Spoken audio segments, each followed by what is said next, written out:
Seed oil, चवीला एकदम खास. चिराग लाईट सोयाबीन ऑइल, पोषणाने भरपूर.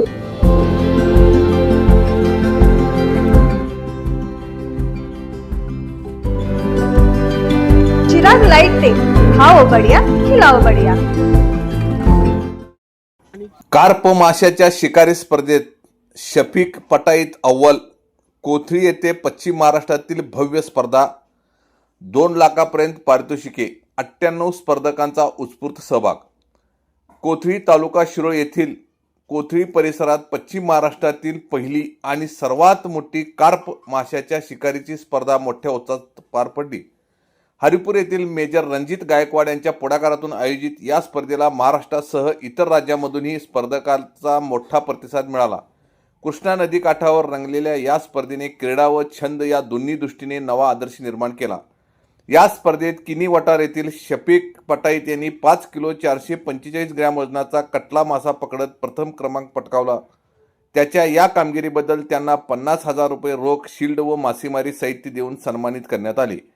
सांगलीचे पैलवान पृथ्वीराज पवार यांच्या हस्ते त्यांना पारितोषिक प्रदान करण्यात आले. यावेळी कोथळीचे उद्योगपती शीतल पाटील धडेल, हरिपूरचे युवा नेते विशाल जगदाळे आदी मान्यवर उपस्थित होते. स्पर्धेत द्वितीय क्रमांक हिरकल कर्नाटक येथील डॉक्टर मोहम्मद अहमद यांनी मिळवला.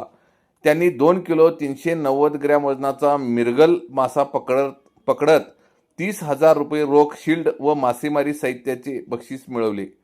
तृतीय क्रमांक कोथळी तालुका शिरोळ येथील परसू नंदीवाले यांनी 1 किलो 180 ग्रॅम मिरगल मासा पकडत 15,000 रुपये रोख व इतर साहित्य जिंकले. याशिवाय स्पर्धेतील विविध गटामध्ये पारितोषिक देण्यात आली. स्पर्धेतील पहिला मासा पकडणाऱ्या शिरोळ येथील नितीन पुजारी यांना 5,000 रुपये रोख व शील्ड देण्यात आली. त्यांनी 605 ग्रॅम वजनाचा मासा पकडला. मुंबई येथील जावेद शेख यांनी दिवसभरात सर्वाधिक मासे पकडल्याने त्यांनाही 5,000 रुपये रोख व शील्ड देऊन गौरवण्यात आले. स्पर्धेच्या शेवटी लकी ड्रॉ काढण्यात आला. यात शिरोळचे नितीन पुजारी, सांगलीचे दीपक पोद्दार आणि मिरजेचे जावेद पटेल हे लकी विजेते ठरले. त्यांना प्रत्येकी सुमारे 10,000 रुपये किमतीचे 2 फिशिंग रॉड देण्यात आले. या स्पर्धेसाठी महाराष्ट्रातील 22 जिल्ह्यांमधून तसेच बंगळूर, कर्नाटक, हैदराबाद, केरळ आदी ठिकाणाहून एकूण 98 स्पर्धक सहभागी झाले होते. एका गळाला एकच परफॉर्म असा नियम ठेवण्यात आला होता. पकडलेला मासा वजन करून पुन्हा नदीत सोडण्यात येत होता. त्यामुळे पर्यावरणपूरक दृष्टिकोनही जपण्यात आला. स्पर्धेचे नियोजन 35 सदस्यांच्या समितीने अत्यंत शिस्तबद्ध पद्धतीने केले. पश्चिम महाराष्ट्रात प्रथमच अशा प्रकारची भव्य स्पर्धा होत असल्याने नागरिकांनी मोठ्या संख्येने उपस्थित राहून स्पर्धेचा आनंद लुटला.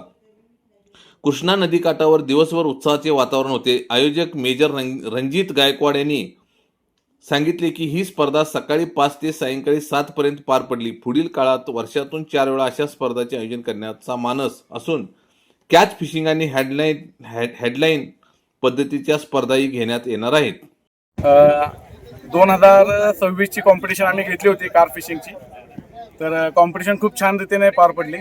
भयांचं आम्हाला भरपूर योगदान लागलं आणि सहकार्य भेटलं आम्हाला. तसे शीतल दादा जे इथले लँडचे ओनर आहेत ह्यांचं भरपूर सहकार्य भेटलं, कमिटी सहकार्य भेटलं आणि स्पर्धेचा जेवढा रिस्पॉन्स दिला, जेवढे अँगलर्स आले होते बाहेरच्या राज्यातून आले होते आणि डिस्ट्रिक्टमधून पण आले होते.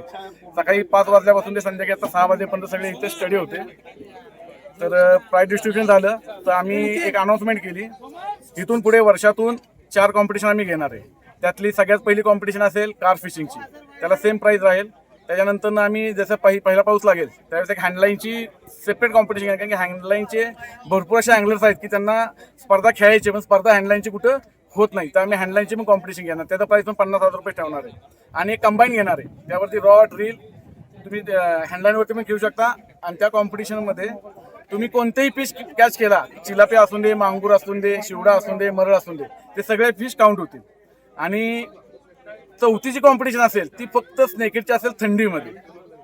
तर त्या कॉम्पिटिशनचं प्राईज ती बिग घेणार आहे, मोठी, भारतातील सगळ्यात पहिली मोठी कॉम्पिटिशन घेणार आहे. त्याचं फर्स्ट प्राईज असेल 1 लाख रुपये. तर मी आशा करतो की सांगलीतले अरे सातारा, कोल्हापूर, आपल्या पश्चिम महाराष्ट्रात जास्तीत जास्त अँगलरांनी त्यामध्ये पार्टिसिपेट करावा आणि ह्या फिशिंग या स्पोर्ट्सला एक चांगल्या लेवलवरती, वरच्या स्तरावरती घेऊन जायचं आपल्याला. जेणेकरून आपल्याकडे बघण्याचा, अँगलर्स लोकांच्याकडे बघण्याचा समाजाचा दृष्टिकोन बदलेल. फिशिंग करणं म्हणजे नुसतं हे नाही की ट्रेसमध्ये स्ट्रेससाठी पण फिशिंगचं हे खूप मोठं योगदान लागतं आणि माणूस एकदम रिलॅक्स फ्री होतो. त्यामुळे आमचं ह्याच्या पाठीमागचं कारण हेच आहे की बाबा माणसाने ह्यातून काही ना काही एक स्ट्रेस फ्री व्हावं आणि एक हा स्पोर्ट्स म्हणून एक चांगला ह्याला एक ओळख मिळावी. बस एवढंच. 3 टाइम्स न्यूज चॅनलला सबस्क्राईब करा, लाईक करा, बेल आयकॉनला क्लिक करा. ताज्या घडामोडीसाठी आमचा नंबर आपल्या ग्रुपमध्ये ऍड करा.